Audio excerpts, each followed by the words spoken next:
भारतीय राजनीति में एक बात आम हो गई है। नेताओं, विधायकों या सांसदों का एक पार्टी से दूसरी पार्टी में पाला बदलकर चले जाना। इस तरह के नेताओं और विधायकों को दल बदलू कहा जाता है।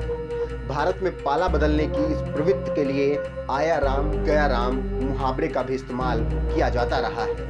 इस आया राम गया राम वाक्य को एक लोकप्रिय जुमला बन जाने की बड़ी दिलचस्प कहानी है। आइए आज आपको हम वह कहानी सुनाते हैं। दरअसल ये साल था 1967 का। भारतीय राजनीति के इतिहास में एक नई इबारत लिखी जा रही थी। इस इबारत को लिखने वाले इंसान का नाम था गयालाल। गयालाल हरियाणा के पलवल जिले के हसनपुर विधानसभा क्षेत्र से विधायक चुने गए थे। उन्होंने एक ही दिन में 3 बार पार्टी बदल डाली थी। पहले तो उन्होंने कांग्रेस का हाथ छोड़कर जनता पार्टी का दामन थामा था। फिर थोड़ी देर में कांग्रेस में वापस आ गए थे। करीब 9 घंटे बाद गयालाल का हृदय परिवर्तन फिर से हो गया और एक बार फिर वो जनता पार्टी का दामन थाम बैठे। खैर, गयालाल के हृदय परिवर्तन का सिलसिला जारी रहा और वो वापस कांग्रेस में आ गए। कांग्रेस में वापस आने के बाद कांग्रेस के तत्कालीन नेता राव वीरेंद्र सिंह ने उनको लेकर चंडीगढ़ में एक बयान दिया और कहा, गया राम अब आया राम। इस घटना के बाद से भारतीय राजनीति में ही नहीं बल्कि आम जीवन में भी पाला बदलने वाले दल बदलुओं के लिए आया राम गया राम वाक्य का इस्तेमाल होने लगा।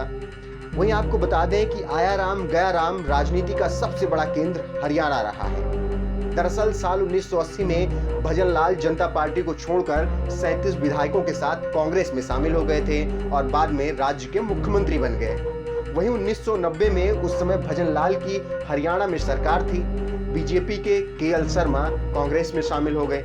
उसके बाद हरियाणा विकास पार्टी के 4 विधायक धर्मपाल सांगवान, लहरी सिंह, पीरचंद और अमर सिंह धानक भी कांग्रेस में शामिल हो गए थे।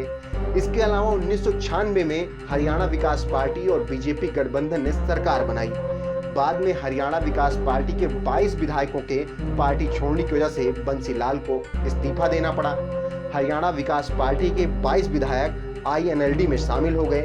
इसके बाद बीजेपी की मदद से ओम प्रकाश चौटाला ने राज्य में सरकार बनाई थी। वहीं 2009 के चुनाव में किसी पार्टी को स्पष्ट बहुमत नहीं मिला था। कांग्रेस और इंडियन नेशनल लोकदल दोनों सरकार बनाने की कोशिश कर रही थी। उस समय हरियाणा जनहित कांग्रेस में 5 बार विधायक सतपाल सांगवान, विनोद भयाना, राव नरेंद्र सिंह, जिलेराम शर्मा और धर्म सिंह कांग्रेस में शामिल हो गए थे। साल 2006 में पीपुल्स पार्टी के 43 में से 33 विधायक बीजेपी में शामिल हो गए थे। पहले कांग्रेस विधायक पीपुल्स पार्टी में चले गए थे और बाद में हृदय परिवर्तन होने के बाद आया राम गया राम के तहत बीजेपी में आ गए। वहीं साल 2018 में गोवा के कांग्रेस के 2 विधायक बीजेपी में शामिल हो गए थे। इसके अलावा हाल फिलहाल में भी अगर नजर दौड़ाएं तो काफी ऐसे नेता हैं कि जो पार्टी का दामन छोड़कर दूसरी पार्टी का हाथ थाम रहे हैं। ऐसे में ही कांग्रेस के कद्दावर नेता ज्योतिरादित्य सिंधिया अभी हाल के ही सबसे बड़े उदाहरण हैं। उसके अलावा उत्तर प्रदेश से ब्राह्मण चेहरा जतिन प्रसाद भी इसी कड़ी में आते हैं, जिन्होंने हाल में ही कांग्रेस का दामन छोड़कर बीजेपी का दामन थामा है।